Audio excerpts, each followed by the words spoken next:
Hello,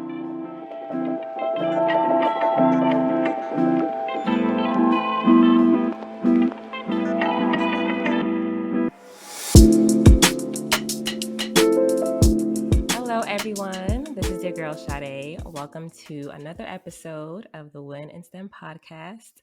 Thank you for tuning in.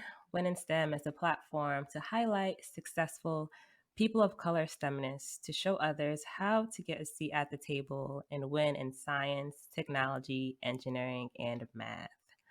On today's episode, we'll be expanding on a topic that we discussed back in episode 9, Securing the Bag. I received a lot of feedback to deep dive more into negotiating. If you didn't know, people of color are less likely to negotiate, especially those who are the first to come out of their family to go to college.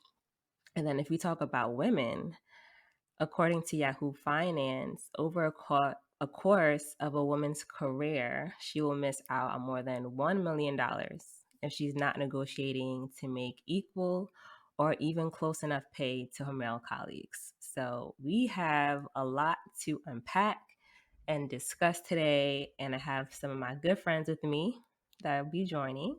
So thank you, Lisa, Jelani, and Rob, for being here. Thank you for No having me. problem. Happy to be here. Okay, so before we get started, one of the things we do on the podcast is to allow our guests to introduce themselves. You already know the drill.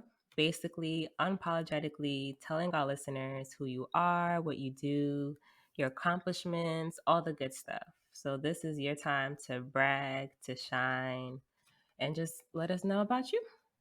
So who wants to go first?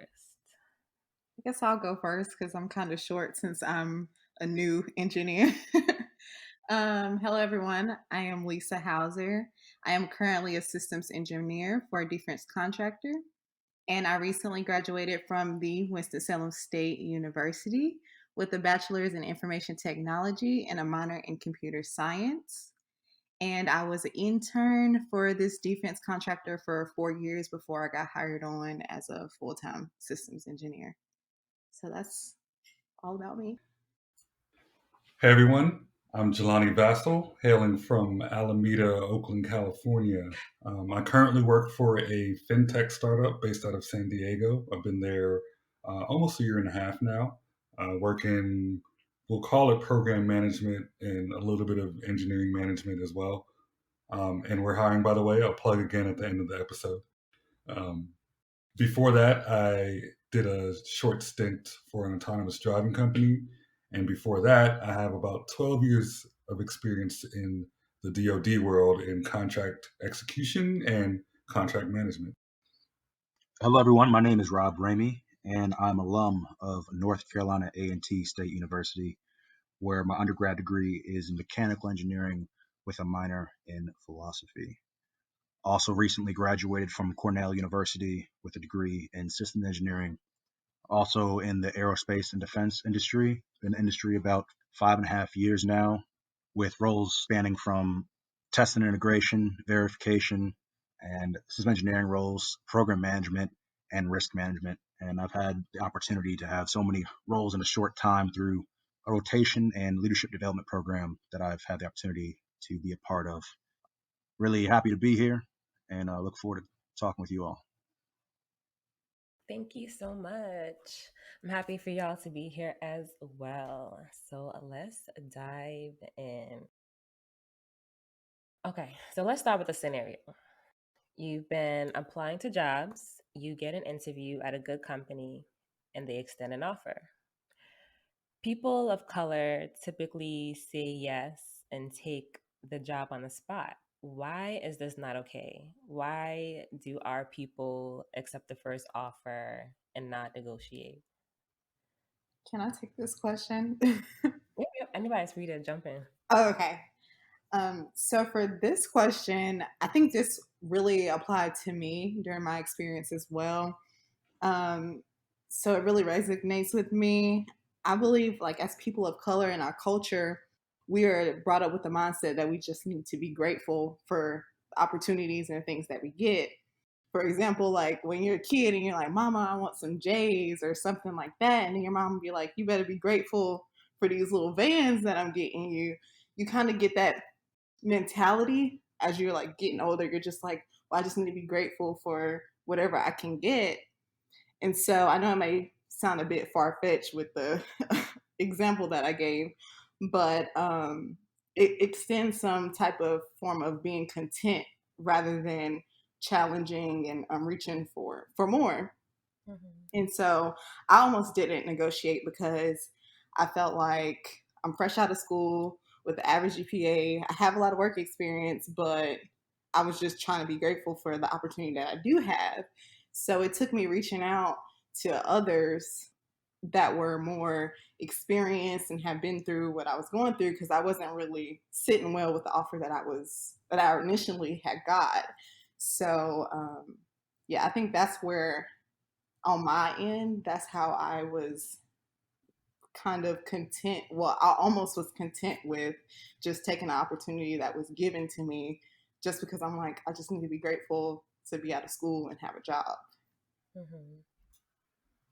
I definitely agree with what you have to say, Lisa. I also want to add a couple points.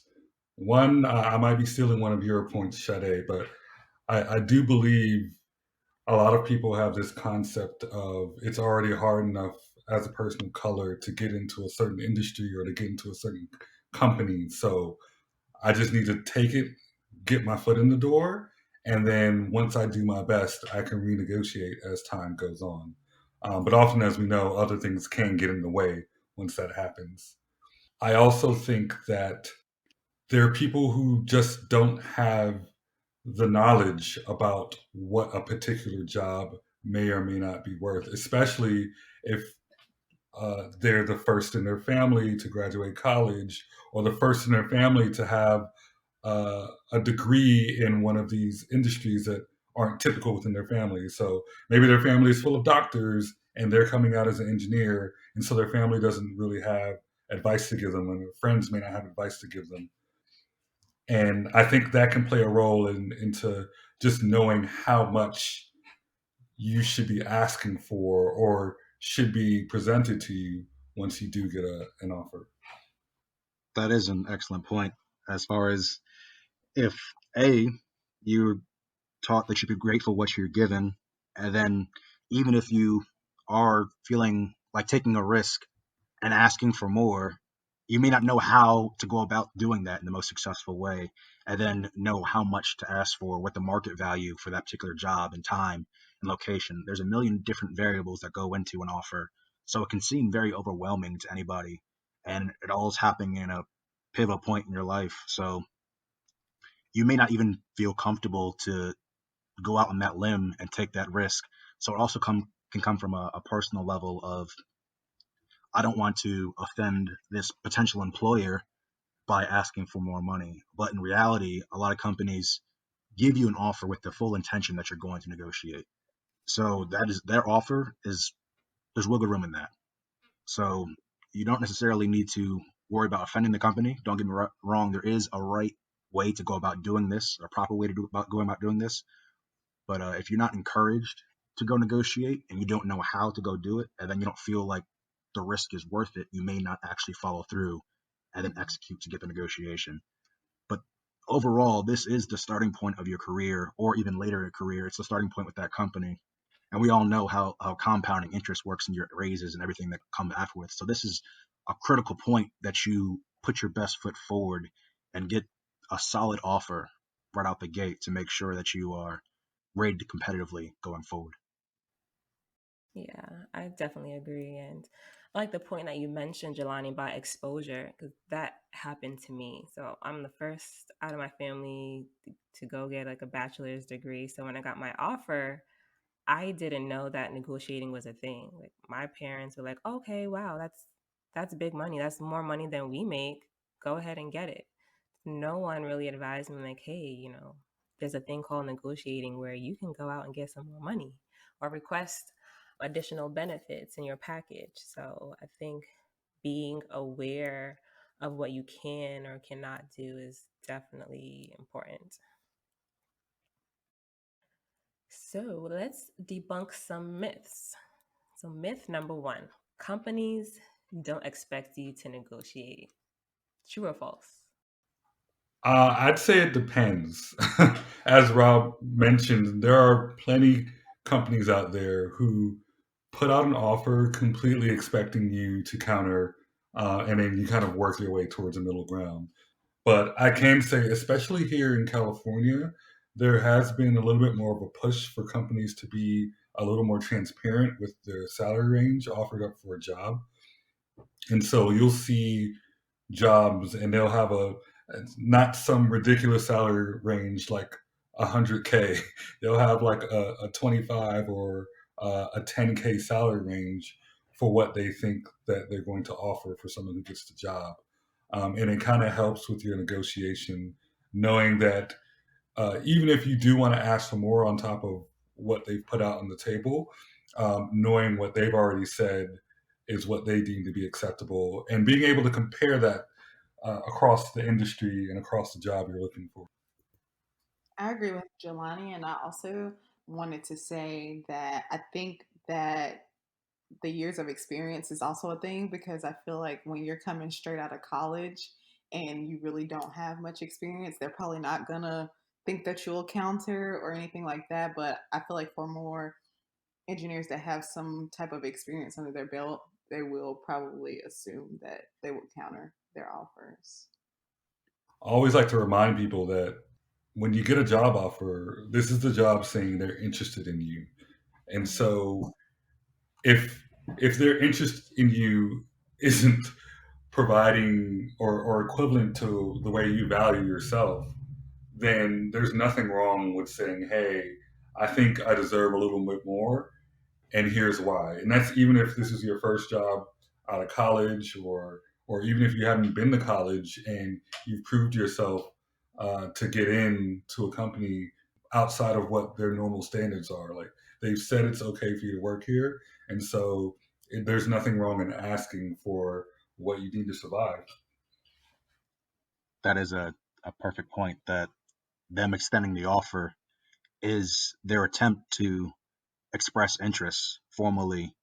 And I would say trying to find a job and secure a job is very much like dating. It's a dance. You express interest, they may call you back, they may ghost you, and it's all about those interactions that you have and putting your best forward, being clear with your intentions, knowing your worth, and being able to present yourself effectively, so that when they come to court you with an offer, you know what they're bringing to the table and you know what you're bringing to the table, and that's where the magic happens of to find out if this is really a good match for you. Yeah, know yourself, know your worth. And the second, Rob, I would call that the strategic flex zone. Like, don't go into negotiations without having a strategic plan to defend your worth because they will ask, why do you feel like you deserve more? So you should already have that question basically strategically thought out and a plan for it before you even try to counter an offer. Oh yeah, we're gonna make sure we touch about that. It's the effective strategies to get that money.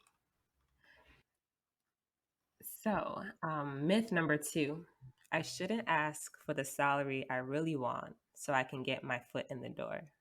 True or false? I think it depends. Everything depends. I know, and it's funny for me to say that after everything I just preached about, but I really think it depends. I think it depends on what you think the job will do for your career. I think it depends on your growth trajectory that you might see within the job. And I'm saying this from experience. I've accepted jobs for way lower than on paper what I qualify to receive, but it's because I knew going in, as I mentioned before, kind of what the salary range was for the job, and B, the opportunities that the job would give me.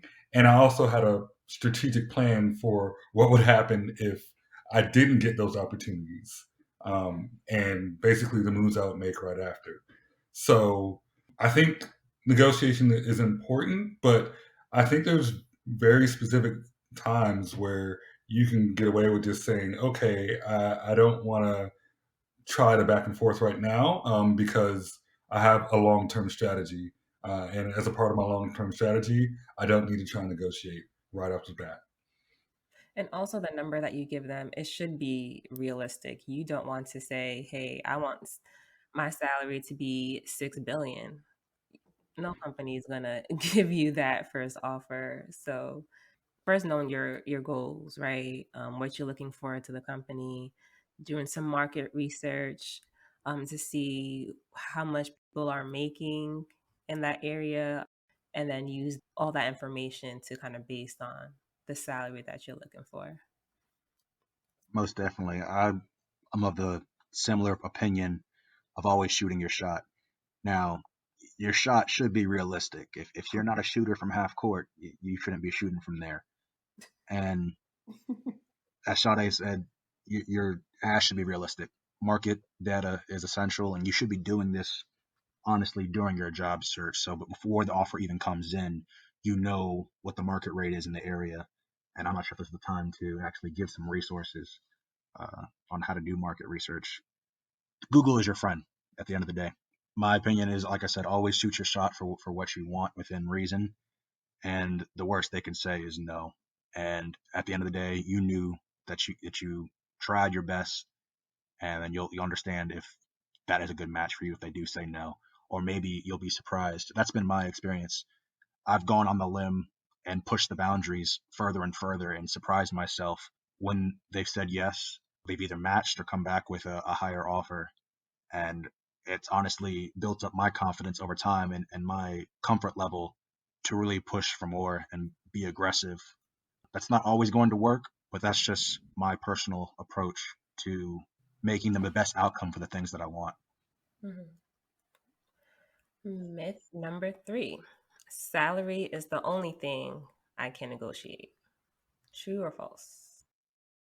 So it's funny, as I mentioned, I live in California where the rules, I'll openly admit, aren't quite the same as they are across the rest of the country. And so I think you have a lot more negotiating room for different types of benefits that you may not get in different parts of the country. And then sometimes there's benefits that are kind of implied. For instance, my company, I don't think there's a set amount of time for maternal or paternal leave. And I don't remember what the California state law is, but there is some. But essentially, it's kind of, I don't want to say it's open to interpretation, but they have the type of working culture where you can work out a strategy with them on how you might want to take time off in the event that you have a child. And it's not a big deal. Whereas I know at some other companies, you know, you get 2 weeks and that's it, or you get 2 months and that's it. And so there are little things that may be possible to negotiate in some areas that aren't. Remote work is another big one that has come to the forefront in this past year and a half. And the job I have now is remote, and it was remote from before the current pandemic situation we're in. But I didn't negotiate for that. It's just that's how the company was structured. But now I feel like companies have realized that they can find ways to make that work, and so that's something you can add to the negotiating table and say, hey, I really want to work for you guys. Maybe your salary isn't quite meeting my match, but I want to talk to you about remote work because that can help make up the gap for the stress that it'll put on me to have to drive an hour to and from work. Very much so. Salary is not always the thing to go after because, as Jelani pointed out earlier, they may be fixed. That may be their best offer. But as an employee, you are a total package. So that includes what your benefits are worth. So that is money and has value within itself. So when you are evaluating an offer, you actually have to take into account the other benefits that may not go directly into your pocket, but they are still of some value to you, and you should not overlook them. And those can be flexible depending on the company and situation. And I would also recommend getting creative, as Jelani said, with the remote work. I've been able to negotiate getting lodging paid for on assignments or tolls, things of that nature, just to make life easier and make the job more appealing. Definitely think outside the box besides just money. I also want to quickly add in a rant about equity. I feel like this doesn't get talked about enough, especially in our community, and it's something that really wasn't highlighted to me until once again. I'm not like this big California advocate preaching for it, but it's just something that happens a lot more out here than I've seen happen in the rest of the country. And so I feel like, depending on your industry, if they offer options for equity, and that comes in many different forms, you should definitely try and push to get as much as you can, depending on your role within the company, and continually try to renegotiate that as you grow if you stick with the company, because that's one of the easiest ways to get left behind in this current day and age. If y'all knew some of these contracts that they have going for uh, the big companies out here, like your Amazons, your Googles, your Facebooks, they look like athlete contracts with how they shape the base salary versus the equity over time. And I feel like everyone should be pushing to get that. That way, these companies aren't storing their cash reserves and just using it to buy more companies. They should be using it to pay their employees more. And I'd also like to add that you can also negotiate tuition reimbursement for companies that may not offer that up front, or relocation and sign on bonuses. Those are also some additional items that you can negotiate as well. You all touched on great points. When you get an offer letter, salaries usually make up 70% of the total compensation package. So you can negotiate equity, bonuses, stocks. Anything is really up for game.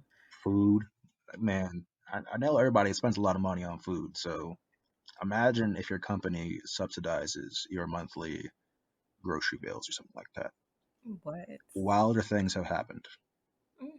Or even, I think a couple of days ago, my friend was telling me that she had a coworker and he negotiated to get his birthday off every year. So they put that in his contract You got to every year. negotiate for that. I just do it. Yeah. He got his I birthday just off every year.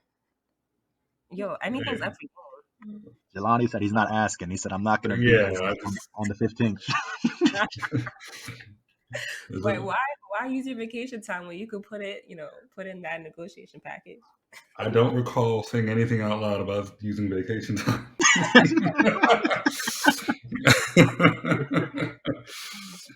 um, no, but in all seriousness, if you work for a company that values you as an individual, um, you know, they never make a big deal if you need a mental health day or get sick or want to take your birthday off. I feel like that's a broader question. Like if I'm working somewhere and I can't even take the personal time that I need, then that's a whole other podcast, Shadi.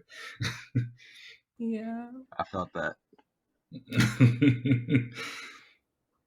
So now that we've talked about, we've debunked the myths about negotiating. Now let's talk more about strategies, because you need a game plan, a strategic plan before even thinking about negotiating. What are your tips, your strategies to effectively, secure the bag when you get an offer letter?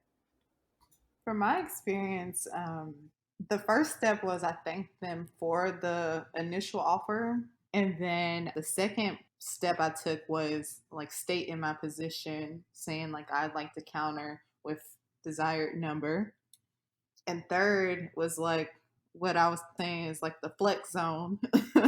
State why you deserve the number, list out a lot of things that you've accomplished, even if it's just in school and you are doing a bunch of research and things like that. I feel like that's the area where you kind of showcase why you're valuable. So this is that defending your worth state.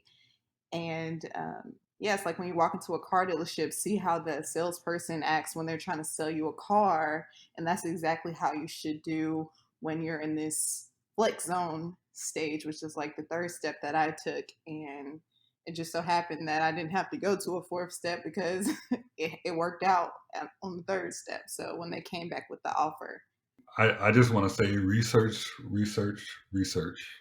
Facts are your biggest friend in when it comes to any type of negotiation. And I think particularly with salary and jobs, if you can, I know it's like in general in American culture, you're not supposed to ask people what they make.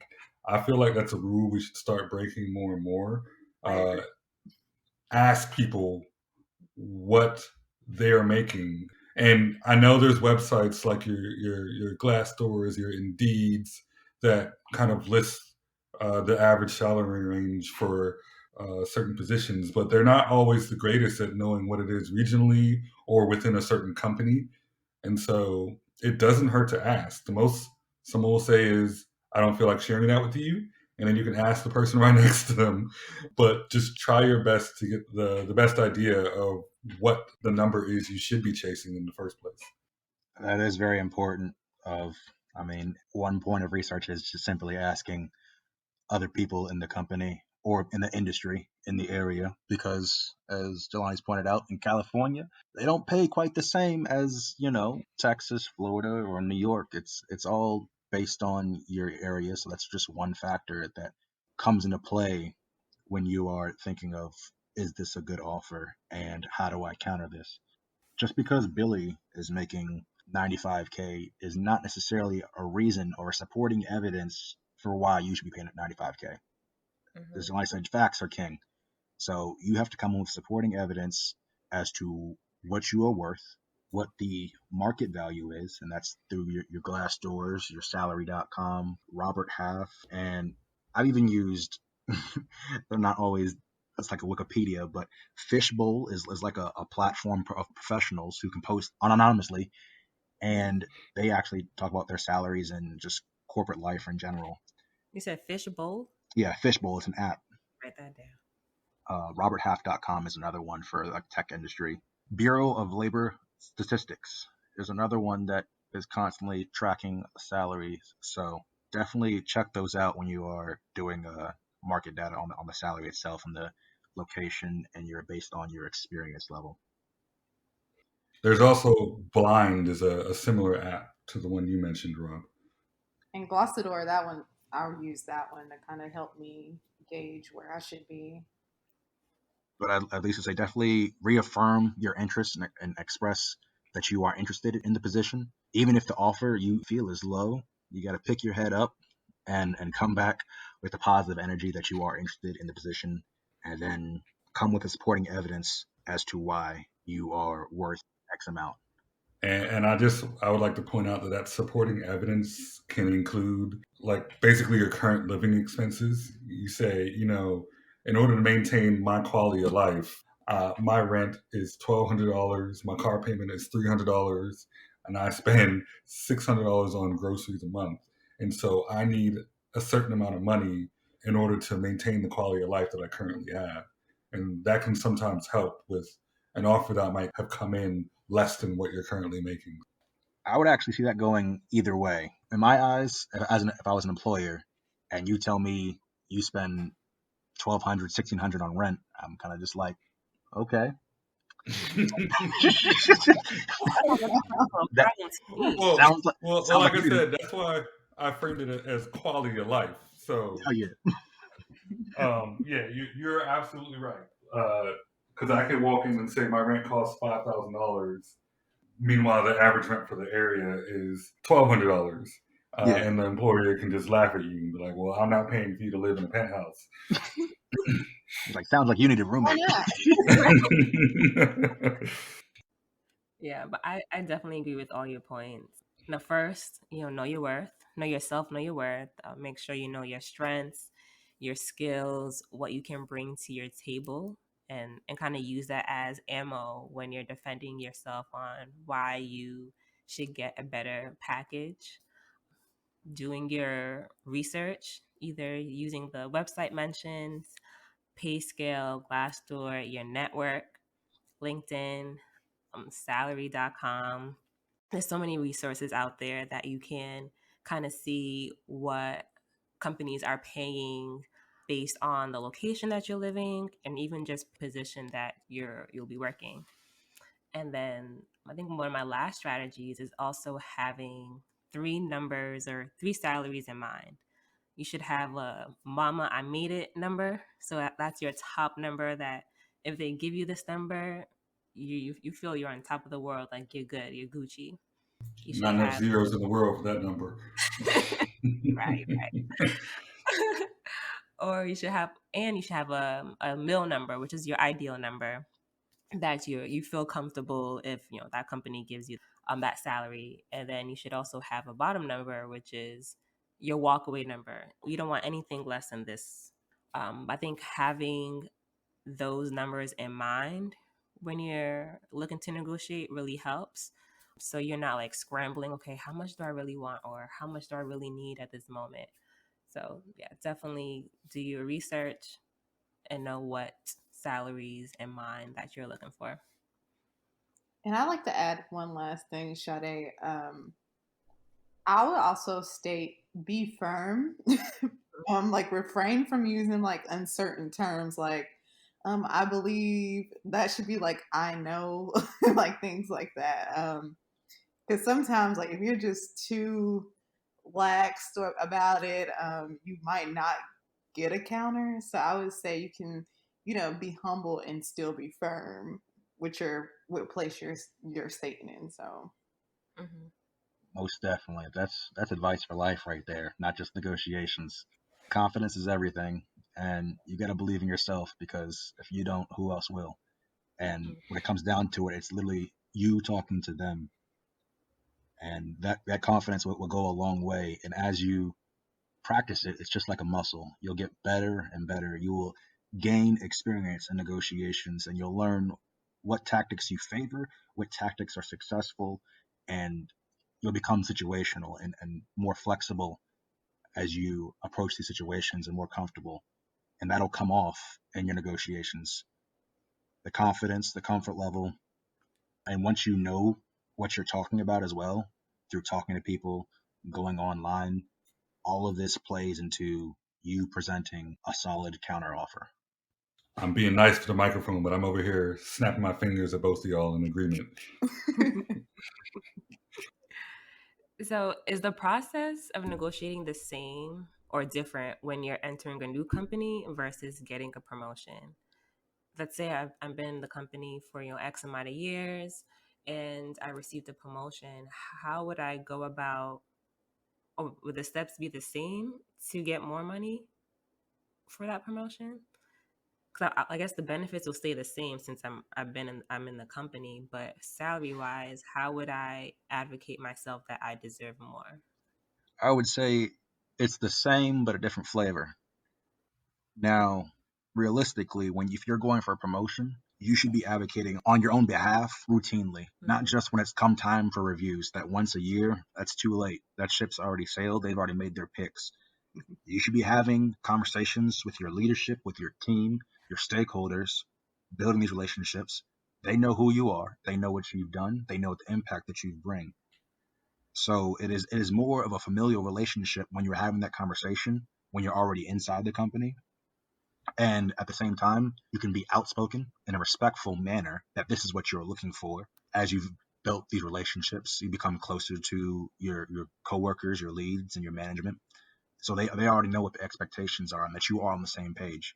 It may not always be, but if you put it out there in a respectful manner, most companies will be receptive to at least listening to what you have to say.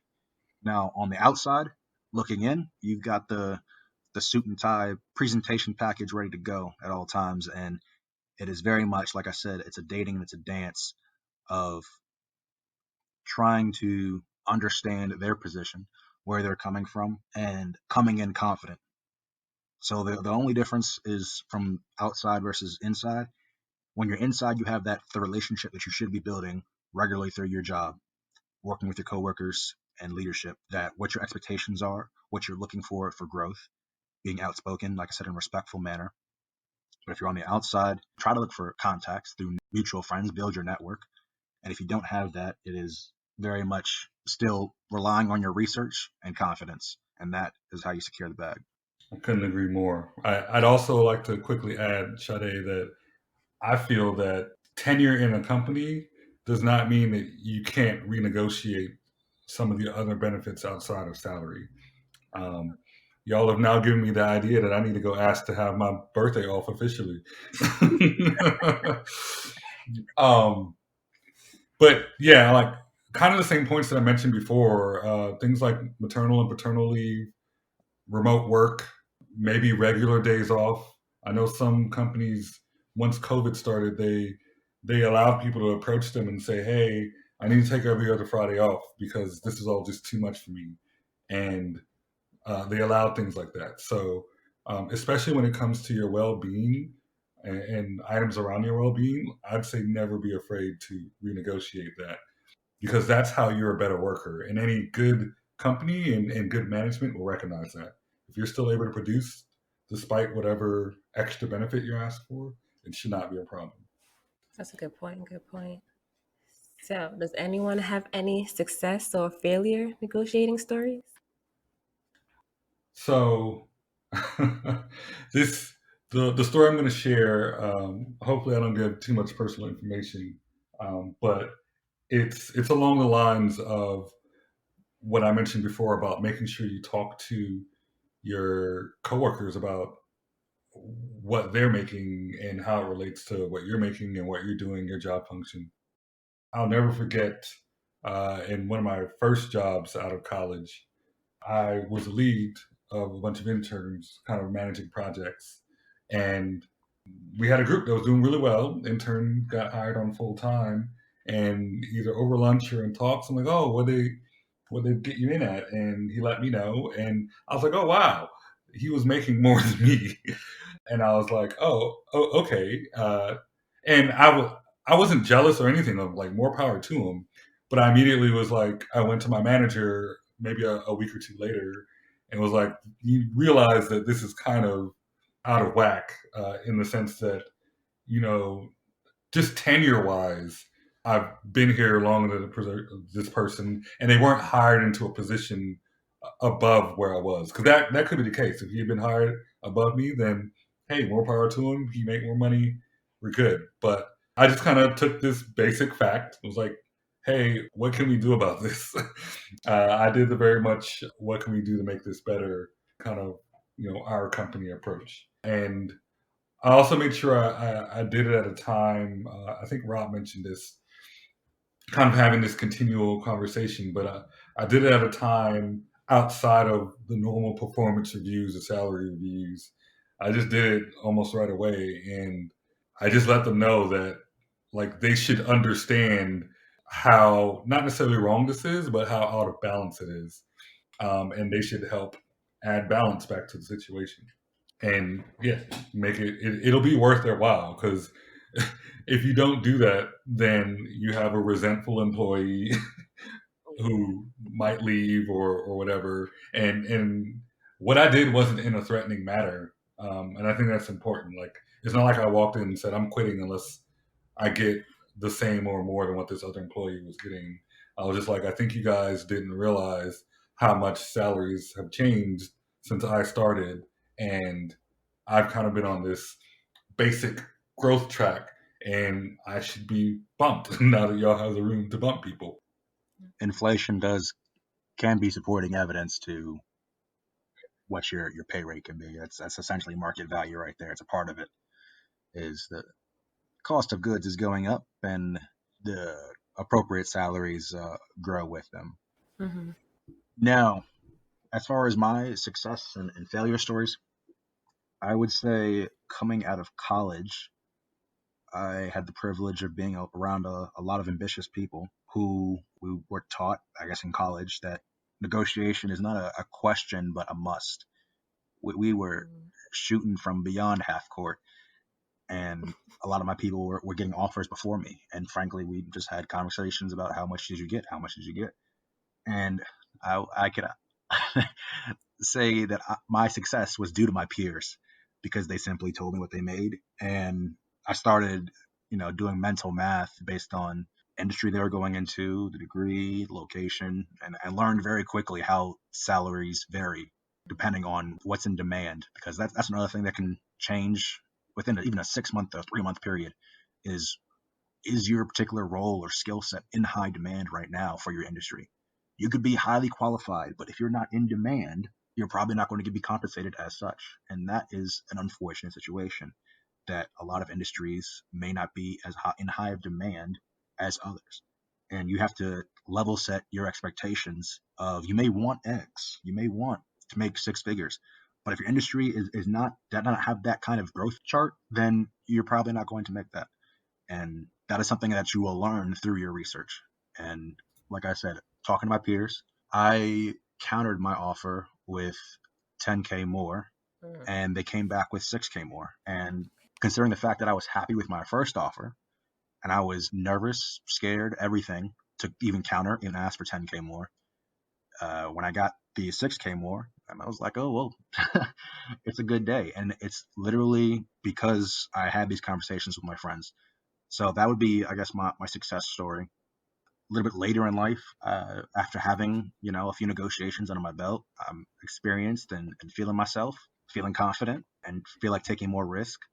I I was like, I can shoot for the moon, and got another offer and tried a similar tactic of asking 14K more, and that did not work. They came back with 1K more, and even though I came with 14K thinking they'd come back with 7 or something of that nature, they came back with 1K more. And at the end of the day, I was happy with the role, and I wasn't going to let a few $1,000s stop me from growing and taking this opportunity. And one email grew my salary by $1,000. So 10 minutes made another $1,000. So that return on investment is exponential. So I can take that as not the biggest win, but still a win at the end of the day. So, follow-up question.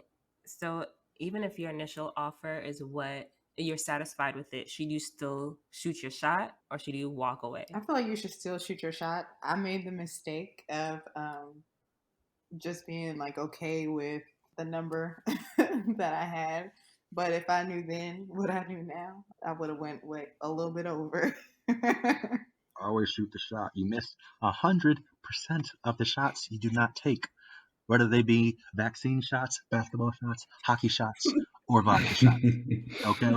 Always take the shot. I'd like to say that two things have happened to me that make me feel like I failed at a negotiation. One is I was asked a number, I gave a number, and they came back with I think it was like 10K more or something like that. And I don't know if that was a flex in order to just like help sweeten the deal and make my decision easier, or if my initial number was too low, because usually you would think in negotiation that if someone says, "Oh, this will make me happy," that you don't want to go too much more over that, even if you're willing to pay more. But I don't know, but I can say it feels like a failure. But I was still making enough that it wasn't a big deal, and of course, my salary grew over time after that. And then there's another similar situation where I was uncomfortable about the amount I asked for, but the rate at which they said yes made me feel like I asked way too low. Because they said yes so quick, and I'm like, hold up. Can I take this back? Can I try this again? Because normally in any negotiation, you want both parties to be a little bit uncomfortable. I mean, and maybe that's not the norm that we should accept. Maybe everyone can be happy, but those two situations I still think about to this day. And did I miss out on some money? That's definitely my approach. Like I said, I personally have an aggressive and risk-taking mentality, and my goal in life now, after knowing and learning and growing, my goal in life is to make HR a little uncomfortable, or the compensation people, the manager, whoever is dealing with this. I would like them to know that I'm not going to back down without a fight. And we're both going to feel uncomfortable. I'm going to feel uncomfortable doing this, but uncomfortable conversations are how things get done in life, period. So if I don't get what I want, but they felt a little bit uncomfortable and I felt a little uncomfortable, I consider that a small win because both of us are stretching and expanding to get things done. And that is, I feel like, the art of negotiation, of trying to expand what are the possibilities and boundaries. For me, I won't say it's a total failure. I almost fumbled the bag, but then I redeemed myself. When I was looking for a new job, and I would have recruiters call me and ask, "Hey, what salary would you like?" I went in giving them a range, and that's one of negotiation no-goes. Do not give them a range, because it's the same way as, okay, if I'm looking for a landscaper and he gives me a range, I charge between $20 and $40 an hour. I'm gonna go for the lowest, 20. So it's the same way as these companies. You give them a range, they're going to go with the lowest. So I went in, gave them a range. The offer came in. They gave me the lowest. I'm like, dang. Actually, I think they gave me $5K less than the range I gave them. And I'm like, dang, what am I I feel like doing? they tried it. So I'm like, man, well, how am I going to redeem myself? So, um, dang, I don't know if I can say this. So my friend gave me an offer from his company. I'm like, all right, cool, bet. I'm gonna use this for my offer letter. So I told the company, like, hey, another company reached out to me. They gave me X, Y, and Z amount. And also, by the way, I have a master's. I have a clearance that you don't need to pay for, which saves you money. And then they came back. So I think I asked for 20K, and they ended up giving me 10K. But I was satisfied.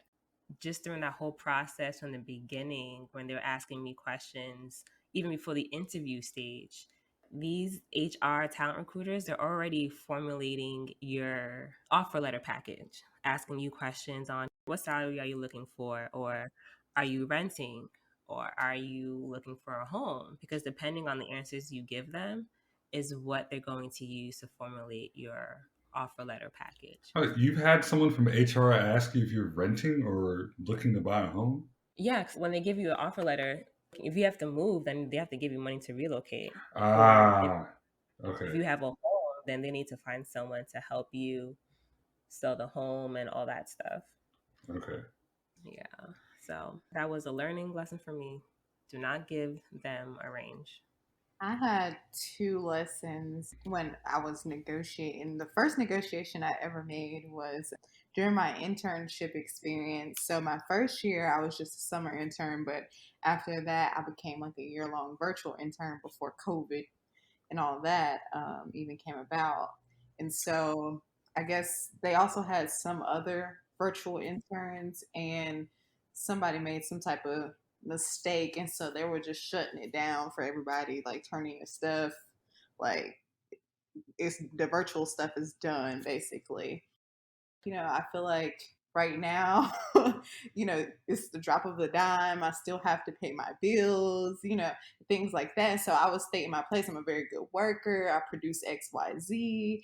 And so then that networking came into play where I had a bunch of directors and things like that advocating for me because I didn't realize that it had came from a higher level outside of just my organization. So they were able to negotiate with our corporate level to allow me to be like the finish off remote.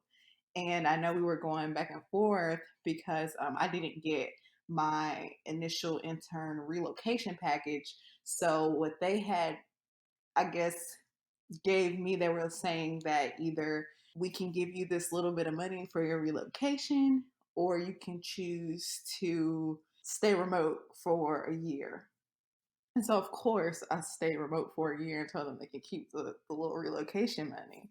And so that was my first ever time really negotiating. And the crazy part is, during that moment, I didn't even really understand that I was negotiating. And my second part of negotiation was when I was getting my full time offer.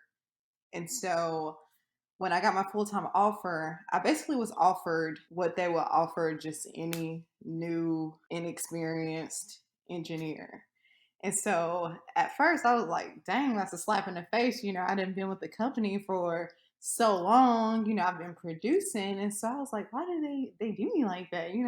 And so then I started like looking on Glossador, and then I was like, I don't want to not miss out on this opportunity, but then I feel like I deserve more. And so I reached out to someone that I know that had more experience in this, and they were like, no, definitely counter your offer. And so I didn't know how to do that. And so I was like, well, how do I counter the offer? And that's how they basically looked over the email that I was about to send and everything like that. And then I countered and I got the number that I essentially wanted, but they were really going to bring me in as just an inexperienced, new, like really new engineer. And it just didn't resonate with me well when I was receiving that offer. So everything just ended up panning out well, but yeah, they will try. They will give you that initial number, and then you'll be like, "Oh, this is disrespect." It always amazes me, especially for people who would intern with a company and then transition to full time, how these companies will really play them. Like they already have experience working with you already. So that already cuts down the whole like Right. getting up to speed. Like you're saving money. But you're gonna Right, and really then gonna they play will them tell like you that? that, oh, intern experience don't really count as experience, and do not let a company tell you that, because it definitely does, especially if you've made an impact on a company as just an intern. You didn't gain some valuable experience. So I would say during your intern experience, take note of contacts that know your work ethic and know the things that you produced, and keep note of anything that you're producing, any money that you're helping them save, any processes that you're making better, because I think it's kind of crazy that companies will say internship experience doesn't count. I definitely feel like it does. Wow. Back to the range thing, if a potential employer does ask what your current range is, you can say that my current range does not adequately reflect where I'm trying to go. I like So that. overall, defer as much as possible as giving your salary. And if they do ask you what your current salary is, you can put your current salary at the lower end of a band. So if you're currently making 43K, you can say it's between 40 and 60K. And then similar thing for what you are looking for. Defer, and then you can give them a range if they are extremely pushy, but put what you are looking for towards the bottom of that range, so you can try and avoid disappointing situations. And then also do your research on your state, because there are certain states where HR, talent acquisition, those people, they can't ask you how much you make.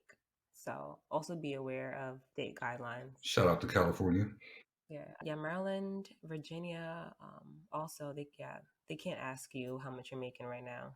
Oh, another thing to get market data is you can shoot your shot by applying to other roles and get actual offers from other similar companies for similar positions and see what their offers are. Mhm. And you can do this even currently working, every year or so, just apply for another role and see what you're like on the single market. See how that works out. That could be a sign for you to internally review your current compensation.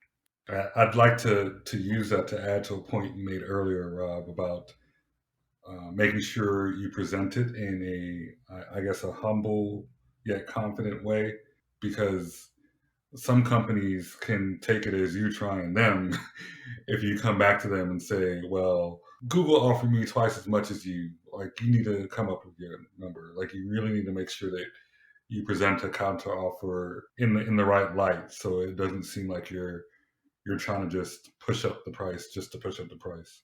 Yeah, you got to use a little bit of common sense there because XYZ company is not Google. So Right. Hmm. if we go offer you twice as much, then You're gonna be working twice as much. That's a great job mentality. And then you also got to look at the turnover rate too for some of them offers. Once you ask for like something really high, you got to be. I feel like you got to be able to produce with some of those companies, so or they'll get yeah, you really fast. we've been talking about negotiations, but at the end of the day, you're looking at a total package, and that package includes you actually doing the job on a day to day. Are you Yeah. actually happy? What that culture on that team looks like? I know we talk about corporations, companies as a whole, which are as far as small as 2,000 to hundreds of thousands of people. But at the end of the day, you're probably only working with any range from 20 to 50 people on a day to day basis. You don't work with 100,000 people, so you're really make sure you're interviewing them thoroughly to get a good understanding of what that team dynamic looks like and if you're actually a good fit. So you may accept a lower compensation position because you may genuinely be happy. So because your mental well-being has value as well. So do not undervalue that and do not overlook that. Do not always just go for the what looks at a higher value on paper. These intrinsic things are just as important and should not be overlooked. Yep. I totally agree. So before we close, we had a great conversation today. Can each of you tell me your one major takeaway that we discussed? I'm going to go with Rob's point of shooting your shot. I don't think I've done that enough in my life, and not to say that I haven't been successful, but it doesn't hurt to just ask for more and let them say no. I think mine would be just be strategic about the moves that you make and what you're asking for. So yeah, that's really what I have as far as my key takeaway. I would say my key takeaway is cool, calm, and collected. That confidence is key, and that's going to take you very far. That confidence comes with knowing what you're talking about, doing your research. That confidence comes with being uncomfortable and gaining that experience and just practicing these negotiations. Believe in yourself, do your research, be prepared to be uncomfortable because that is how you grow. And then my key takeaway, just to echo what Rob said, know yourself, know your worth, know your strengths, your skills, what you can bring to the table, bring that confidence in, and shoot your shot. The worst that can happen is they say no. I mean, really, that's the worst that can really happen out of it. Exactly. So our listeners love to follow up with our guests. So if we can each share where we can get in contact with you. You can find me on LinkedIn as Rob Ramey, Instagram as driven by underscore discipline. You got Jelani Vassall here. You can find me on LinkedIn as Jelani Vassall. That's JELANI space VASSALL. I'm also on Twitter, Instagram, and Clubhouse under Teep32. That's at TEEP32. You can also follow my happy hour events account called Vibes Called Quest.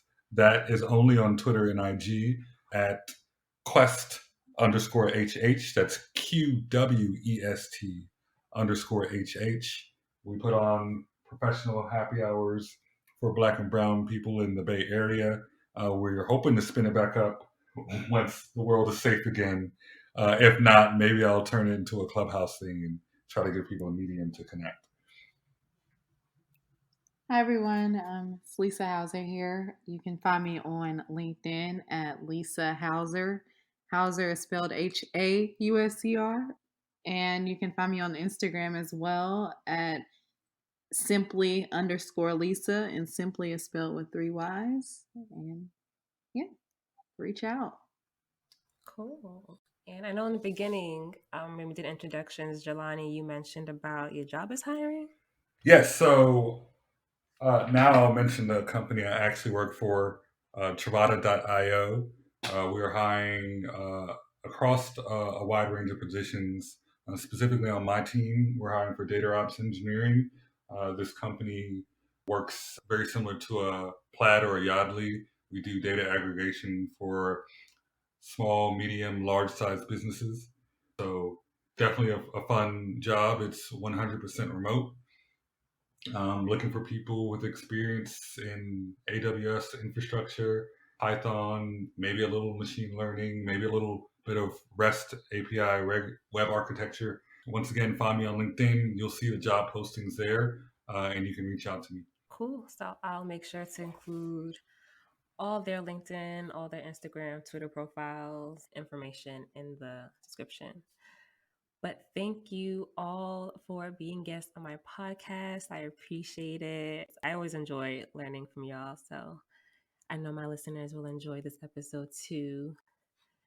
Listeners, thank you so much for tuning in to another episode of the Win in STEM podcast. Make sure to rate, like, subscribe on Apple, Spotify, Anchor, Google Podcasts, and Pandora. And if you're on Instagram, follow us at the Win in STEM podcast and tag us with your favorite takeaway gem that you received today. And share with us your successful failure negotiating stories. Enjoy the rest of the week. And until next time, y'all be great and go out and win in STEM.